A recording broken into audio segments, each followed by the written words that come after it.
and we can get started. Thank you, Hannah. It's delightful to be here. I'm gonna, first of all, get rid of the spotlight on me on my own screen, but I can't figure out how to do that. And if you would turn on your screens, that would be terrific. Some of you have been with me for the last couple of sessions. I like to pull out my Zoom screen here and just say that when you're teaching, it's really hard to teach to this.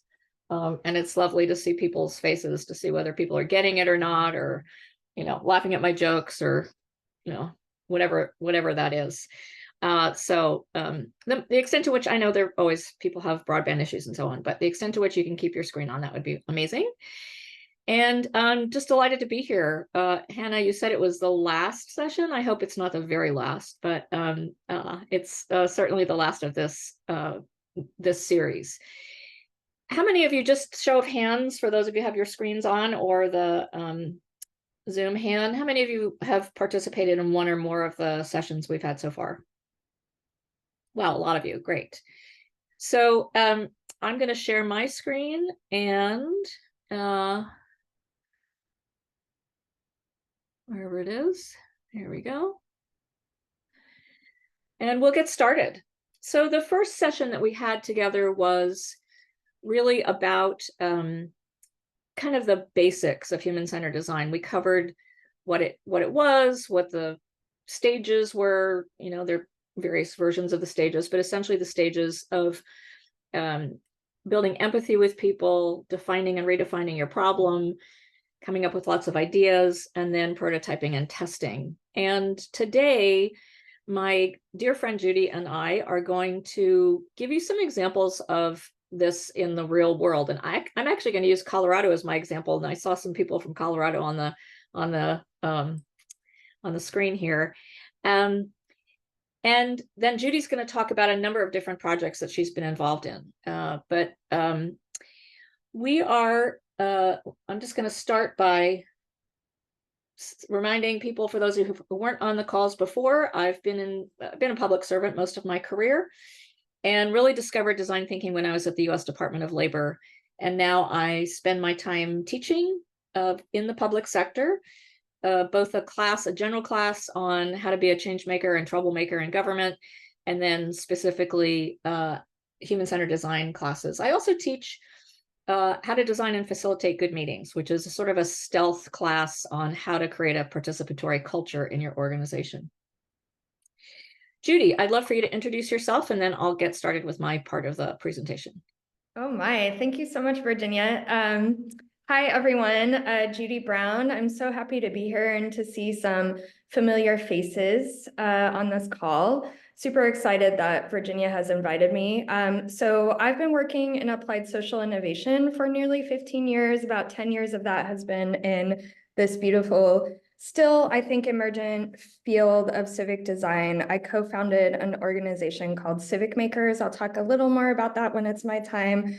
I do want to mention that I work with government, not for government. So again, really appreciate being invited into this space with all of you wonderful public servants. And my background is actually in public administration, so lowercase d designer over here. Fun fact, I love my team. And Virginia, back to you.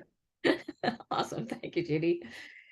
So just a reminder, you've seen this before, that when we talk about design thinking and human-centered design, those terms I'm going to use interchangeably, we're really talking about something that in government is often not available to us, which is that we start first with humans instead of starting first with laws, regulations, rules. Policies got handed down from years ago, checklists that someone wrote 20 years ago, and they've left their job and they've died, and we're still using the checklist. And so we really want to start fresh every time, and we want to start with people first. There's a bunch of versions of this. We're going to use this one for our purposes, which is empathize, define, ideate, prototype, and test. And as you can see with all of the little dotted lines, as we've talked about the last couple of sessions, it's a super iterative process in which we're going sort of around and round. Judy has a has a circular version of this that she'll show you later, which is probably more descriptive of this process than a straight line.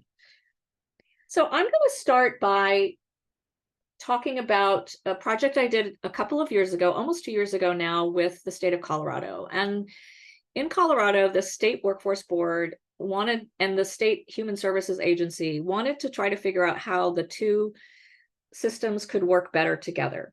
So people who are unemployed and who are also on TANF or on SNAP, and write in the chat if you don't know the acronyms that I'm talking about, but I'm assuming most of you do, except maybe people from other countries. And they really wanted to figure out, they had a lot of shared customers, but they were putting these customers through sort of this duplicative processes, and they wanted to figure out how to make it work better for their customers. And so we initiated a project a couple of years ago in which we brought together state and local public servants, because in many cases, the state has the responsibility for policy and oversight, and it's at the local level where service delivery happens. Thank you, Judy. And so we brought together a set of people from around the state of Colorado and split them into 5 or 6 teams. I'm forgetting, I think 6. So I'm just going to go through at a very high level what we did with Colorado, because I think it'll give you a sense not only of the process of design, but almost as important, the process of putting this into operations, because it doesn't sit by itself. It really, as we've said before, design thinking is a way to solve problems. It's a way to make decisions, and we're just doing it differently with design thinking than we do otherwise. And so what we started with was a survey of leadership and staff to say, given that you work in these 2 different agencies and they don't really work well together and they're very siloed, what are some of the problems? What are some of the things that you want to focus on in terms of the challenges that you have in getting your customers to be to have a better experience? So we just collected lots of data at first, and then we prioritized these different topics and created a list of the top ranked problems. And those were going to be the problems that the various teams of people worked on. We used affinity mapping, we talked about that before, to take all of the different problems and topics and put them together and try to understand kind of where the heat was in helping to build the priorities. And then assigned one topic area for each of our teams. And by the way, this was a project that was all done completely remotely. And so all of the slides that I'm showing you are screenshots of the Miro platform. We've used Miro or Mural sort of interchangeably. I like Miro better because I really like the little shadows underneath the Post-its. It's a very superficial reason, but at any rate, these are all screenshots of the Miro boards that we used. And before we got started diving into human-centered design, the process itself, we wanted to start with just getting the people on the teams to know each other a little better. I mean, often we just jump in to work like immediately. Exactly. Thank you, Erin. You get assigned to a team and it's like, okay, here's a charter, here's the deadlines, here's what we're going to do. And we first started with just, who are you? Right? Because it was people from the state and people from local counties, and both different, the workforce system, the human services departments. So we started with this teaming template. Chandra, you've seen this before. This was developed by my friend Beth Skubas, and we just asked people to put in this chart what they wanted to bring to the team, what they wanted to get out of working on the team together, and then notes like, I have to leave at 3:30 on Tuesday, or I don't know how to use Miro, or I'm a visual learner. Keep things light and laugh a lot. So just literally getting people to get to know each other before we started this work, because guess what? We're doing human-centered design and we're humans.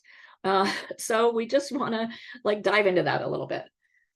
We also spent a little time on psychological safety. We talked about that last time. And by the way, I will provide a PDF of that card for you if you'd like, that Hannah can get out to you.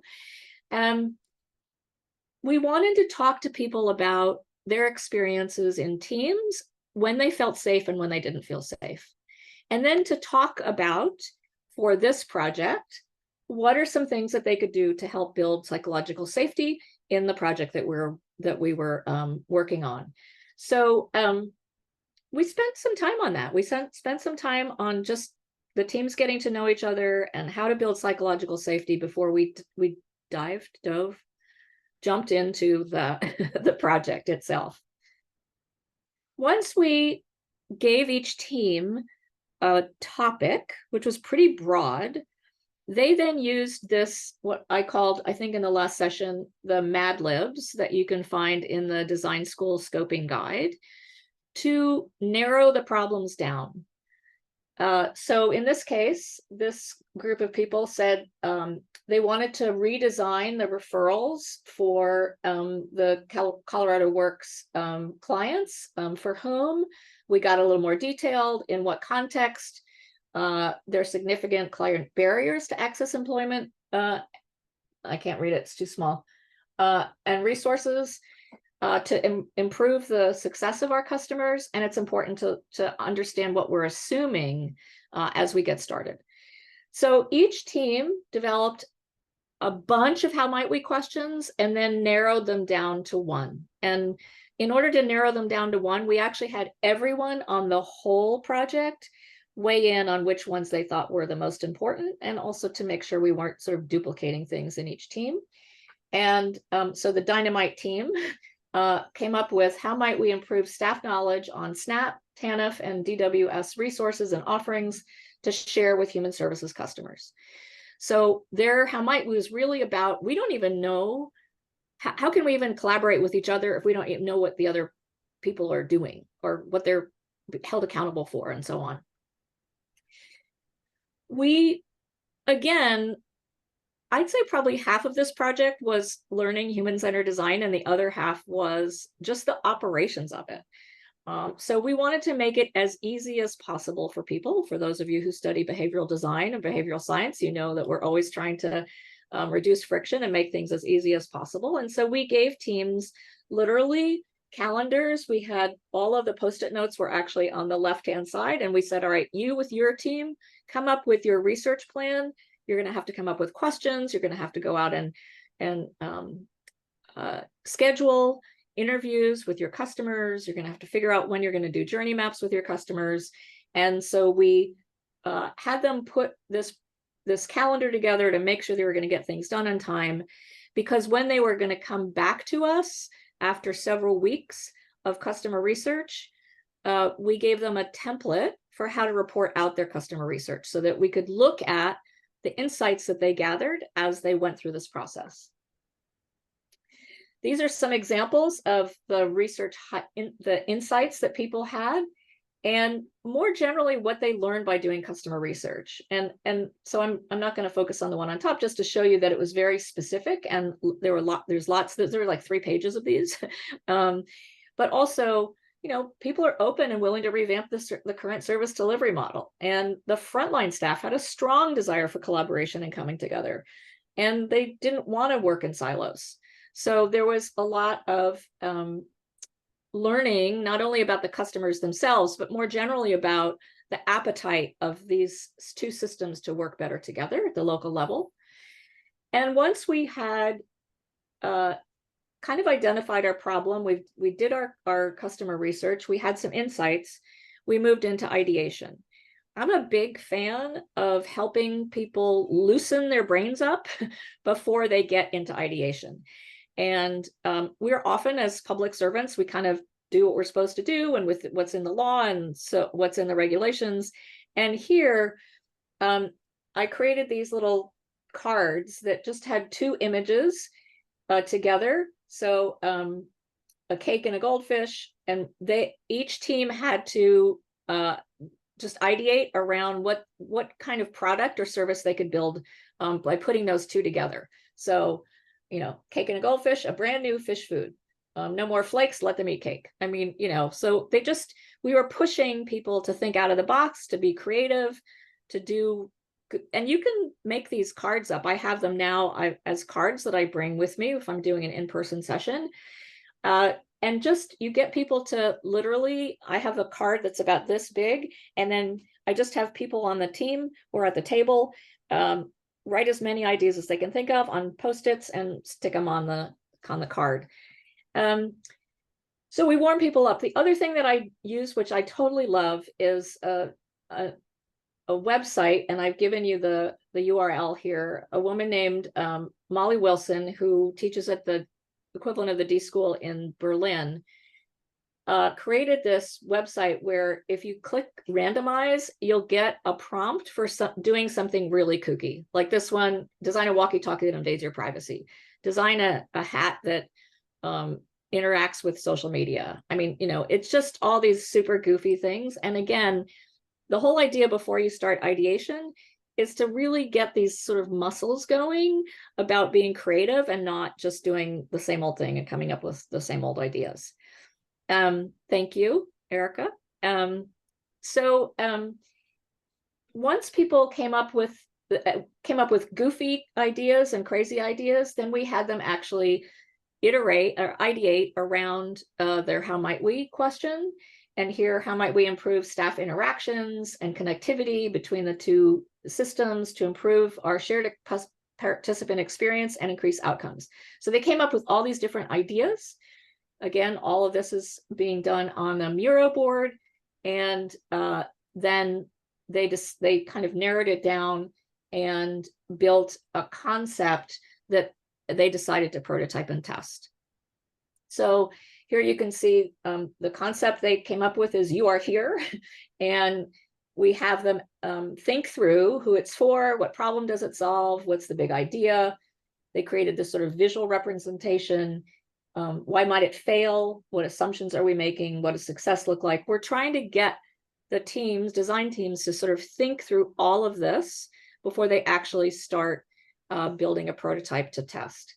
We also had all through this process, every step of the way, the design team, which was only 5 or 6 people, was working themselves, but then the other groups weighed in.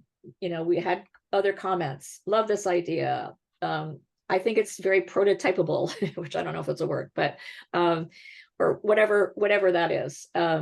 So getting super, super clear before you start prototyping and testing. What do you want to learn?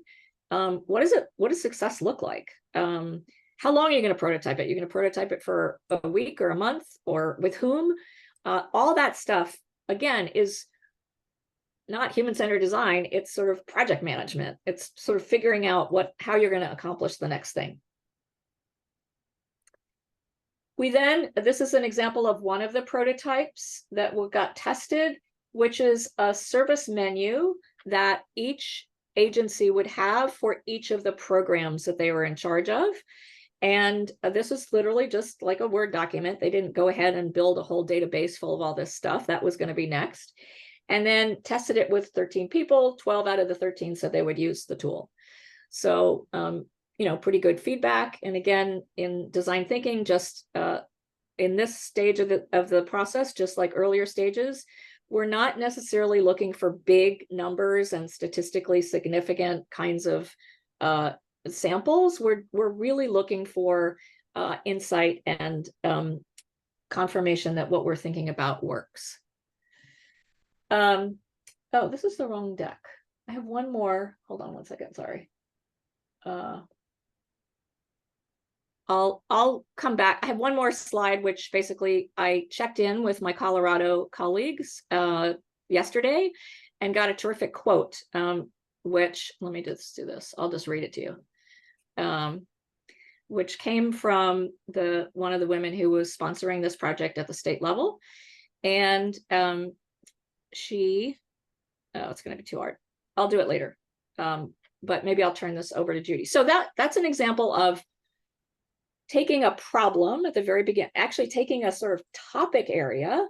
We want better collaboration between these two systems, moving it from this sort of abstract statement to a problem statement to a how might we statement, and then going out and doing research, getting lots of information. They actually changed some, I think 4 out of the 6 actually changed their how might question after they'd done some customer research, and then gone ahead and done some ideation, developed concepts. They actually each developed 3 concepts and then voted on which one they thought was going to be had the most impact, and then actually built prototypes and tested them.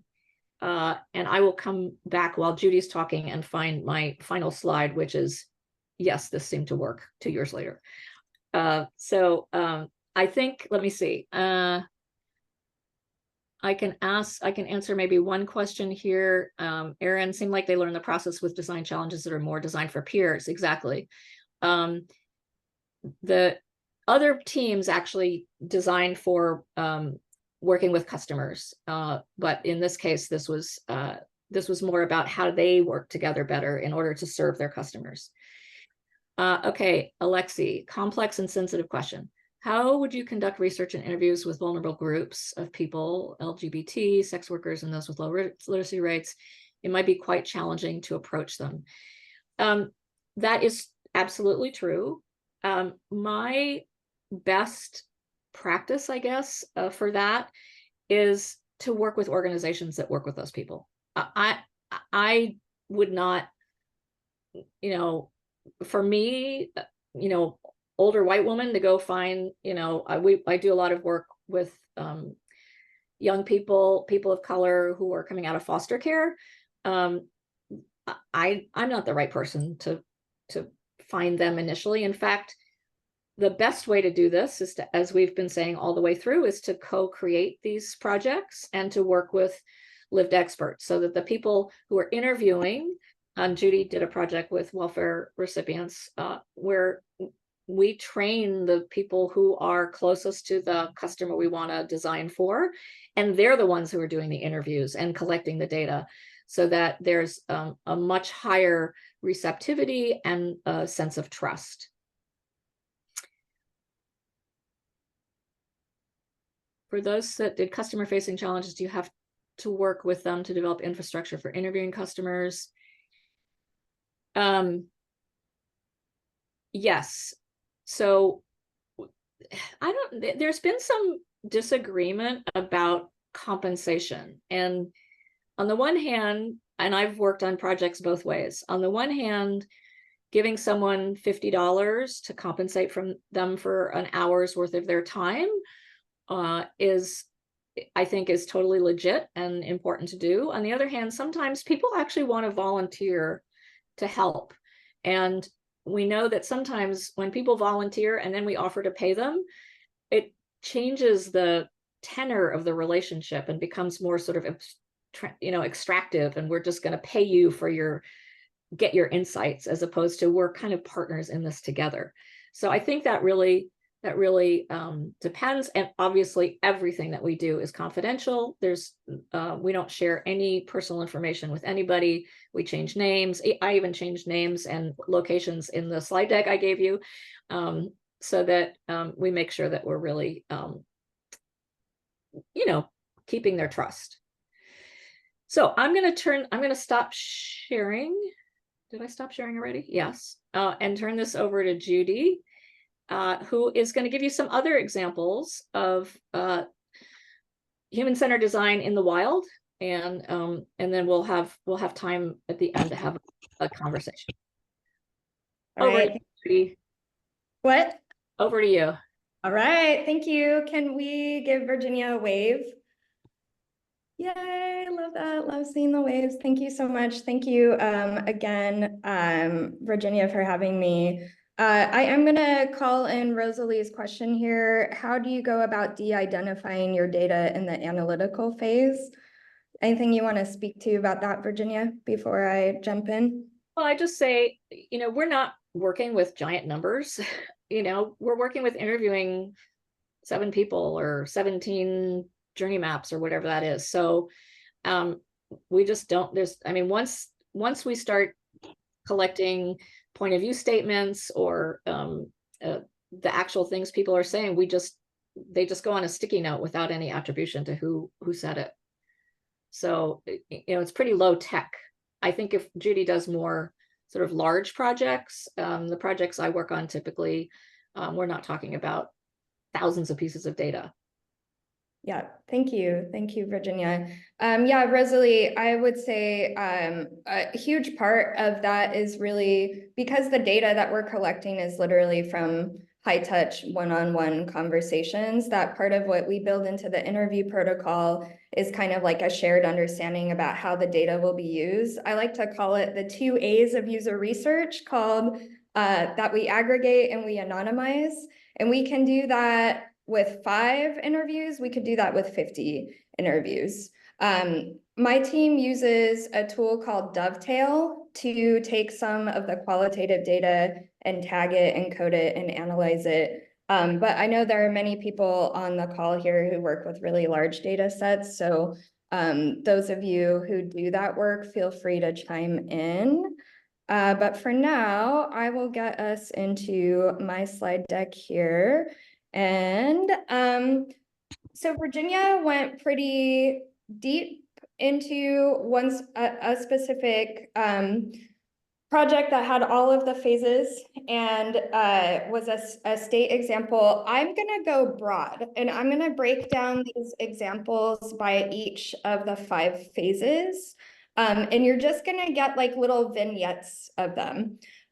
You're welcome to, if you have questions after, where we're trying to save quite a bit of time here at the end, to have a dialogue, because we really want to learn about what you're working on, what's happening in your space, where you're running into some challenges and opportunities in this work. And thank you. I really love seeing all the sort of like knowledge and tool sharing. So again, I'm Judy. I'm really happy to be here. I co-founded a civic design firm called Civic Makers about 9 years ago. We've had the honor and privilege of working with many of these clients that you see on the screen here. I see many folks on the call whom I've known from this sort of civic technology makes civic design space over the years. We're a little bit of an interesting animal in that we actually started as a meetup. So we were civicmakers.meetup.com, and we really were trying to bring people together to envision how we might involve people who are impacted by public services in the design and delivery of those services. So this is kind of work that really grew organically. You will see this is the wheel that we use in our HCD process. Again, it's nonlinear. Our arrows go back and forth. Examples that I'm going to share with you today really have a significant capacity building component to them, because it is not really our style, and it's not really part of the ethos of sort of co-design and designing with and not for, to hold these tools as sacred to ourselves. But we really like to share the tools and techniques, and often the projects that we get to work on do have, as I mentioned, this capacity building component. Virginia, I just have one screen, so if you see anything in the chat that I should be aware of, please interrupt me. I will. Okay, what was that? I love to interrupt you. I know, I get bored of hearing my own voice. Also, sometimes I make jokes, so hopefully I'll hear you laugh. All right, so starting with empathy, again, I want to go back to this slide that this is a circular process: empathize, define, ideate, prototype, test. Virginia went through all of the 5 phases on the last webinar, and there is a link in the chat. Thank you for that, Hannah, and the team that is handling this. So this first example that I want to share with you is a municipal example. This was in 2017. My co-founder spoke at a Code for America summit that was at the end of 2016, speaking about some of this work in sort of reimagining public service delivery from the perspective of those who are being served. And we had a city manager, assistant city manager in the city of San Rafael, which is about 40 minutes north of San Francisco, about a 40,000 population. And they were really excited about human-centered design and sort of like this whole emerging field of civic innovation. And they asked us if we would teach all 400 city employees human-centered design. So we were like, cool, cool, cool. What is that going to mean to your employees, right? Like, what do they really want to learn? And so you'll see here that even in this little on these notes here, we have skills we want to learn. So part of the process of us co-creating an education program that the people that you see in this room are going to be essentially participants in was co-designing parts of that education program with them, right? So some of the things they said they wanted to learn was basic project management tools and techniques, and also storytelling and presentations, because those aren't things that we really get a lot of. They're not really part of like a standard innovation curriculum or human-centered design curriculum. So we integrated what they wanted to learn so that they had their fingerprints on it. But what was really cool about this, and what you're seeing in the photo here, is my friend Jason from public safety. When the city manager hired us, he was really excited about creating an innovation academy, because that was sort of like a buzz.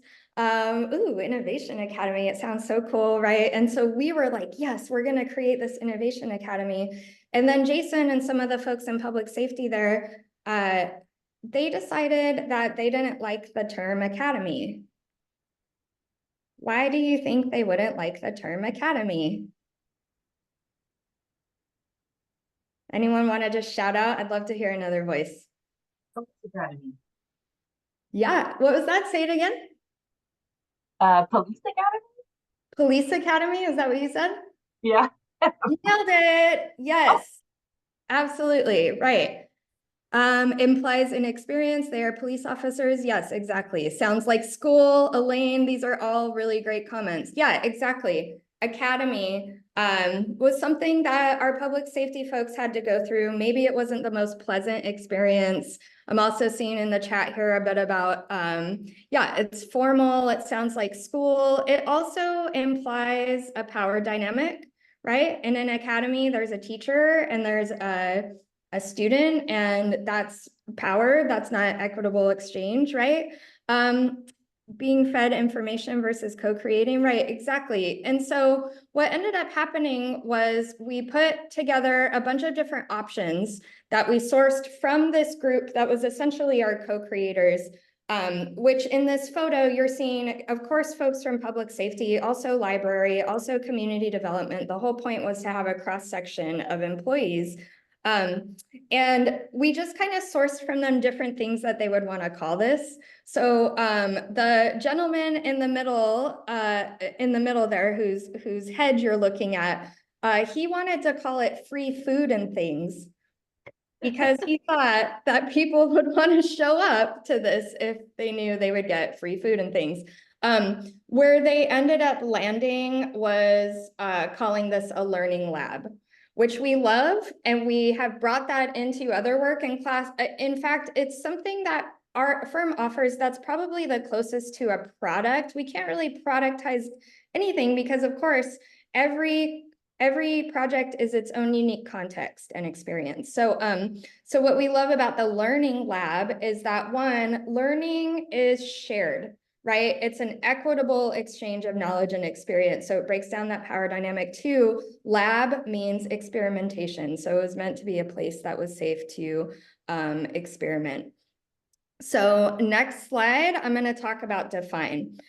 In this example, we were asked to perform a program evaluation for the San Francisco Office of Economic and Workforce Development. So this is another municipal level example.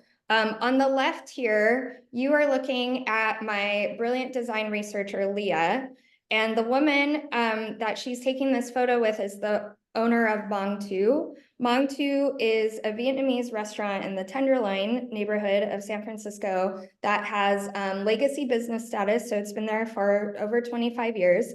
And this program was called SF Shines, which is meant to help business owners improve storefronts or upgrade their appliances to code. It's essentially a program that every mayor ever has loved because it's so tangible. It's literally the city giving business owners money.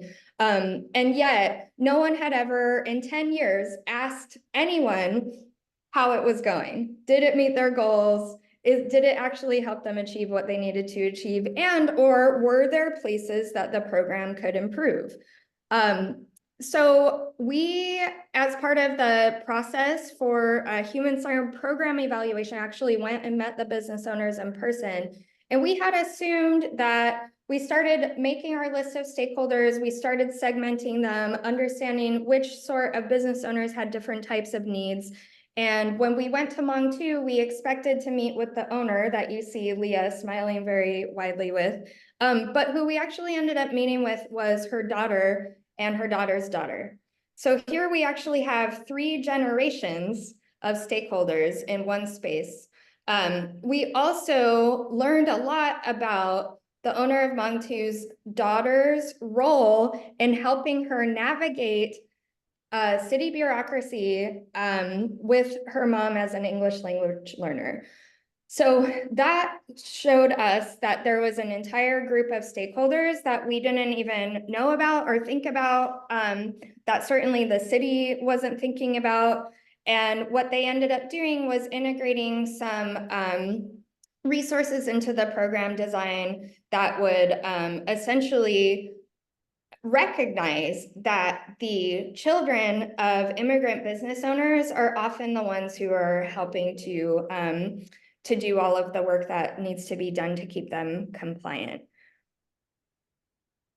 This next one, because I also saw in our description here, we also are talking about doing this work on a budget, right?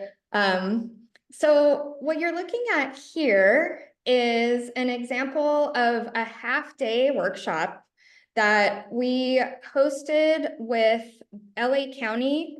And this was bringing together people across their healthcare system, including patients, which was a really important component of making one half-day session successful, was having that direct lived experience in the room. And what they're doing as part of the define phase is creating journey maps. So they collected a bunch of data, right? Erin was asking about some of the data collection and how you keep, you know, how you de-identify and whatnot. They collected a bunch of data and then they sort of mapped that data around journey maps, which give us an insight into how a service is experienced over time.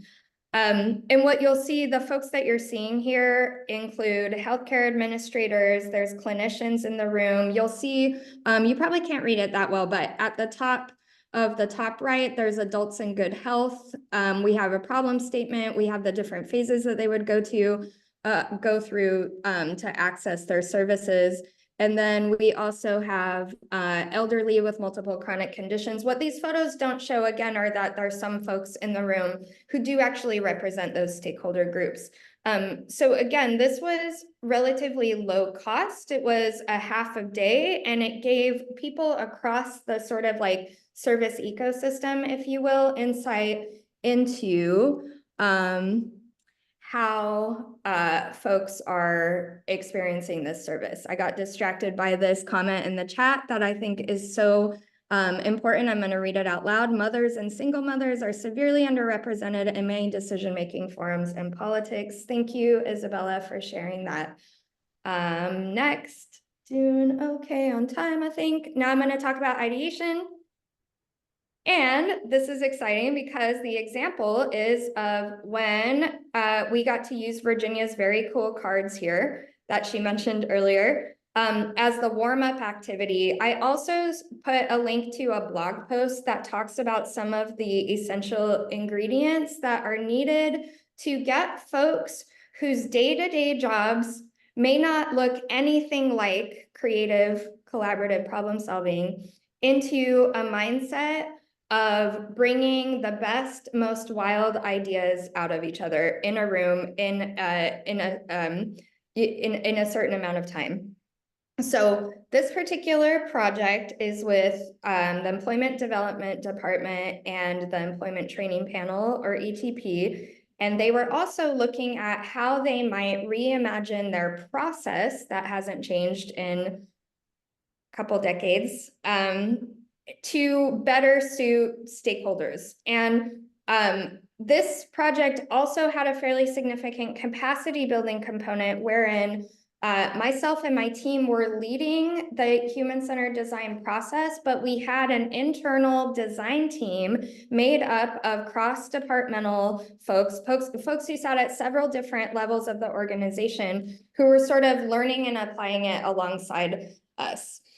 And this ideation session, you'll see there on the right, those are just 3 out of 6 different kind of how might we statements that we generated as a result of many stakeholder interviews across the ecosystem. And this group of people within, I don't know, it was a 90-minute session, came up with 250 ideas for how they might improve this process. Let's see, I'm just checking these questions here. Let me keep going and then I'll come back to the chat. Sorry, that's my ADHD being like, ooh, sparkly thing, what's going on over here? So, okay, keeping on track, ideation. This again is an example of a state project, had a very heavy capacity building component wherein after these ideas were generated, then they were prioritized, then they were prototyped, then when they were presented to decision makers. And then what happened is we created an implementation plan that we called a human-centered implementation plan, because the idea was that we're able to hand it off to our internal design team who are now experts in bringing human-centered design into their own context. So I wanted to show this slide as well, just to show you, as we mentioned, we found 6 challenge opportunities, then we generated 250 ideas, and the staff prioritized 18. And then out of those 18, we shortlisted 5 ideas for immediate prototyping and testing. And I showed you one of those prototypes last week. You can go back and look at those slides. Awesome. Thanks, Virginia. Okay, and now this brings us to prototyping. So I'm going to share another example of a project where deep applied immersive learning is part of it. This is a professional development example with the city of San Jose. So the city of San Jose has 7,000 employees. In probably early 2020, okay, stay with me here, early 2020, if you remember it, when we were all bright-eyed and bushy-tailed and hadn't experienced anything like a lockdown yet, they were really interested in this learning lab concept that I shared about the city of San Rafael. It turns out that when you're in a region where there are a lot of leaders who are very forward-thinking, they hang out with other forward-thinking leaders, right? So the city managers kind of got together, we're talking about how they might bring in more creative, collaborative problem solving into their work, and got wind of the work that had happened in San Rafael with this learning lab. So what happened in this learning lab, however, is that we had a big old thing called a pandemic that ended up shutting down our ability to do what I had just shown here, which is this beautiful idea generating, all the Post-it notes, being in person, being embodied, part of the work that we find to be so critical, right? And so what we ended up having to do is figure out how are we going to teach something as tactile, like truly as human-centered design, digitally. That's where you see from Virginia's example, all of the digital whiteboards and tools that we're now able to use. I will say they are sufficient, and there is nothing quite like getting humans in a room together. So again, I don't know how, if that ideation session that I shared from the state example, which happened in March, if that would have been online, I don't know if 250 ideas would have emerged. So big plug for in-person, and we're doing the best that we can digitally. So what you're looking at here is an example of our very first learning lab that we conducted virtually. What was really cool about the problem statement here was that IT said, oh my gosh, we're going all virtual, everyone's remote. And you know what? Our intranet sucks. Has that anyone experienced an intranet that is less than human-centered? Okay, I think you get it. So IT was like, hey, we want to create this brand new thing. We want to redo the intranet. We have some objectives around it. We even have this really cool thing we're calling it, which is called One City Workplace. We're really proud of it. We totally feel great about this. And then they recognized, you know what, maybe we should check in with the needs of the rest of the organization around what their intranet needs are, right? Because folks in public works are going to have much different needs than our city folks in the city manager's office, city attorney's office, community development, you get it, right? And so what they did was they assembled 3 cross-departmental teams to essentially be trained to conduct the user research that would surface the human insights that would lead to the technical requirements and not the other way around, right? So does anyone see something really funny about this? Does anyone see something kind of funny, maybe in the upper left-hand corner? What are you all looking at? Your face? That is funny. Of my screen, you can't see my screen, right? Yeah. So this is a prototype that one of the teams created that was the homepage for the intranet. Let's see if anyone got it. Colors are 508 Brant, bless your heart. That, yes, exactly. Yes, Julia, there's a toilet. Brant, I loved that, by the way. So they have someone who is sitting here working remotely on a toilet. Hilarious, right? Virginia, you like that? So this again was a team that had learned a lot about how they can take human insights, translate them into technical requirements, put together a rough prototype like this, and actually add some humor and some levity. These teams ended up presenting these to the entire executive leadership. And so, you know, that to me is an indicator of sort of like bringing more creative, collaborative, and fun culture into government, because nothing's more fun than laughing about someone sitting on the toilet. Sorry.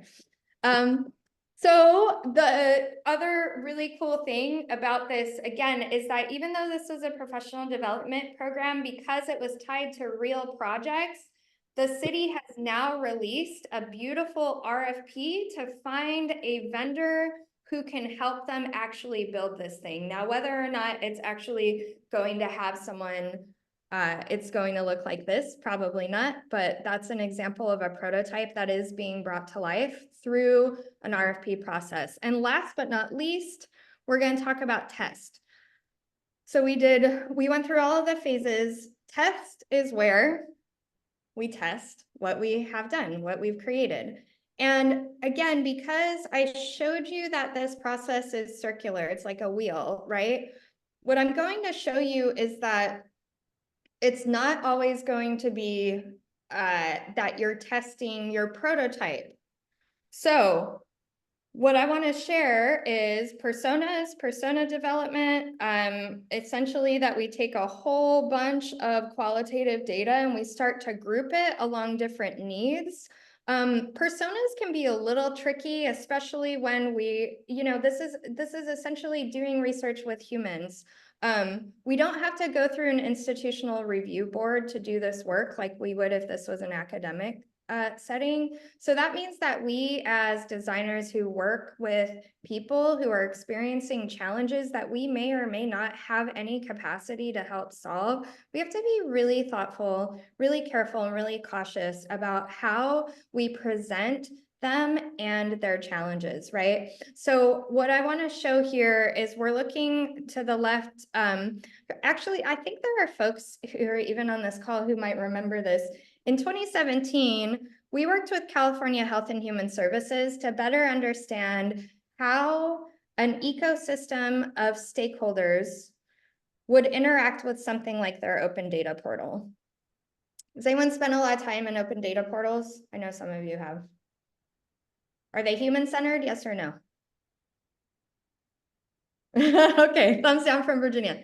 So this project was really, again, about trying to figure out how different actors across the ecosystem, meaning anyone within the state who had interest in using data to improve health and human service delivery, might use some sort of platform. What I will say is that this project did not result in us building a platform, but what it did result in was a set of service principles that the agency then leveraged into an innovation office that they have since sunset, but have also infused these type of service principles throughout the organization. So sometimes what we think we're designing is not going to be the outcome that we actually get. But what I want to say about what you're looking at is we had conducted 40 plus interviews with stakeholders all across this ecosystem, including clinicians, healthcare administrators, their community organizers, journalists. Can anyone tell me who they think the journalist is in this photo? Who looks like a journalist?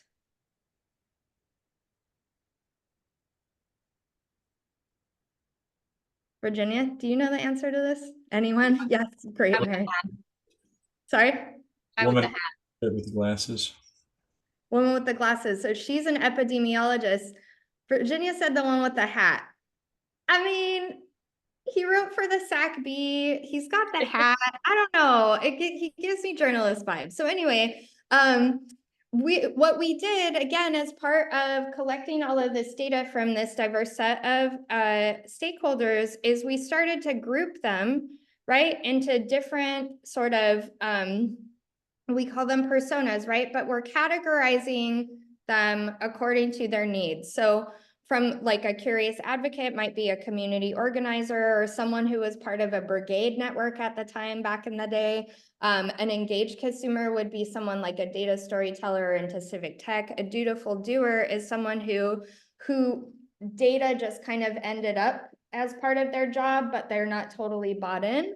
And then we have like a true believer who would be someone who was like a chief data officer. So anyway, what we did was we convened these folks to test whether or not the way that we had synthesized the data we collected from them and categorized it according to big groups of user needs resonated with them. So it wasn't that we got all the way to the prototyping phase and then we tested with our potential end users.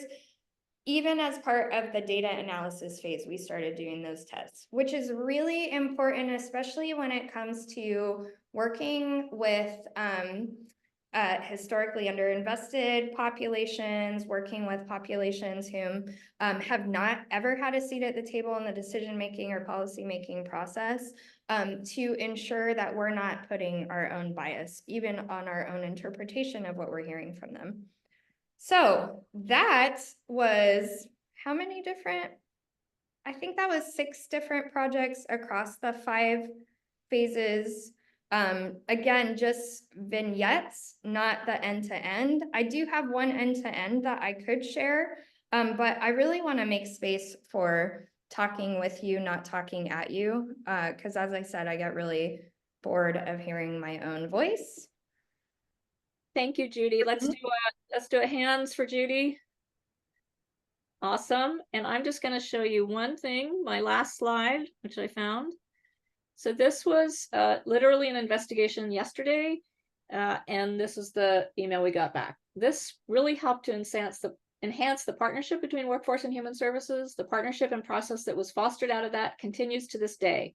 To Judy's point about you never know what you're actually going to get out of this. There were some specific prototypes that got implemented, but more than that, it was this sort of cultural coming together. Through the work, it increased our referrals and co-enrollment significantly. Honestly, I think it was a game changer for us locally. Amazing.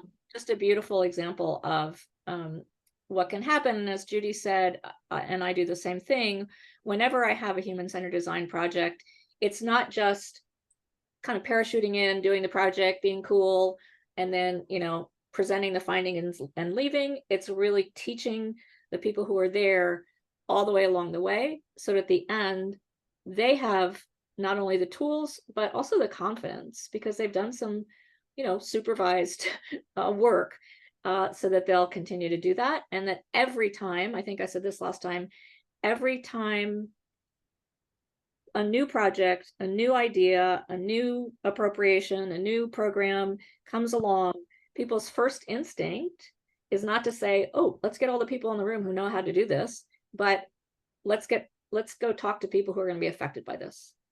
That's their first instinct. And if we've done that, I think we've done a good job. And one example that I will share of just a really beautiful email. Sometimes these beautiful emails come years after the project, right? So I had shared the city of San Rafael wanted to learn human-centered design. That's where we co-created the Learning Lab. The director of library services at the time, sometimes there are the people who just find this process and they find it so liberating and they feel so seen by it. I'm one of those people, just like, wow, there's a language, there's a community of practice, there's sort of some constraints to hold my ideas together to bring them to life. And he said that when we first started working with him, I remember him coming up to myself and my business partner at the time and saying, I see that you're using human-centered design for how you're teaching human-centered design. And it's just one of those things that you can't tell people that you're doing. They have to know and feel and experience it. So I got an email from him, that was back in 2017. In February of 2021, I got an email from him that said, because of the work of the Learning Lab, which really was, yes, learning human-centered design, but more creating a culture where everyone within the organization has creative ideas that need to be surfaced and shared, that library can learn from public works and vice versa.